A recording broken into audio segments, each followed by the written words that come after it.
కోసం, మీ భవిష్యత్తు కోసం ఓటు ఎందుకు చీలకూడదన్నాను.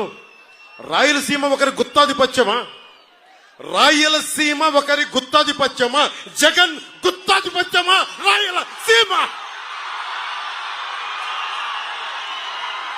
ఏం మాట్లాడతావు నువ్వు? వెళ్ళి కర్నూలుకి వెళ్ళో, కొన్నిదేల గ్రామం ఉంటుంది, వెళ్ళి చూడు. అక్కడ ఏదో రాయలసీమ నీ గుత్తాధిపత్యం అన్నట్టుగా మాట్లాడతావు. దమ్ము లేవా మాకు? ధైర్యం లేదా మాకు? ఏం మాట్లాడతావు?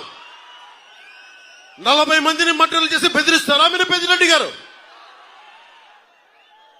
అరే ఎర్రచందనం వీళ్ళకి ఇంధనం అయిపోయింది. వీరికి అడ్డొచ్చిన వాళ్ళు నరికేస్తారు, కాళ్ళు చేతులు తీసేస్తారు, హాస్పిటల్లో ఇంజక్షన్ చంపేస్తారు. గంగిరెడ్డి లాంటి ఒక మాఫియా డాన్, ఎర్రచందనం డాన్, అలిపిరి కట్నం నిందితుడు 15లో మారిషస్ లో అరెస్ట్ చేస్తే మళ్ళీ ఈ రోజు అతను మిథున్ రెడ్డితో తిరుగుతూ ఉంటాడు. వైసీపీ గూండాలందరికీ గుర్తుపెట్టుకోండి, పవన్ కళ్యాణ్ చెప్తున్నాడు, రైల్వే కోడూర్ నడి బొడ్డులో నిలబడి చెప్తున్నా,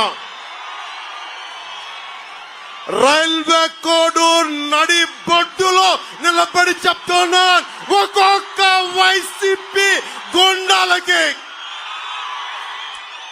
ప్రాణత్యాగం అలా వదిలేయగలను, గుర్తుపెట్టుకో. కానీ సగటు మనిషిని బాధిస్తున్నారు మీరు, సగటు మానవ హక్కుల్ని కాలరాస్తున్నారు మీరు.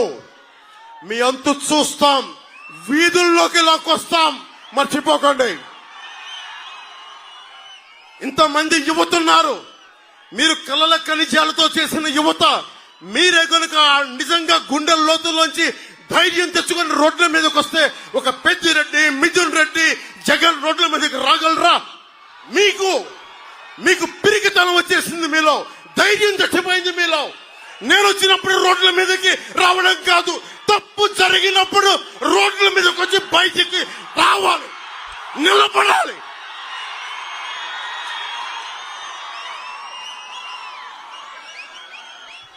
ధైర్యం లేని సమాజం కుళ్ళిపోతే చచ్చిపోతే. రాయలసీమ ఇది, రాయులు ఏలిన సీమ ఇది. ఆ సీమ నుంచి వచ్చి మీరు భయపడతానంటే ఎట్లా? మీరు భయపడతానంటే ఎట్లా? భయపడకండి, నేనున్నా, మీకు అండగా ఉంటా. మీకు ధైర్యం లేకపోతే మార్పు రాదు. ఒకవైపు కిరణ్ కుమార్ రెడ్డి గారు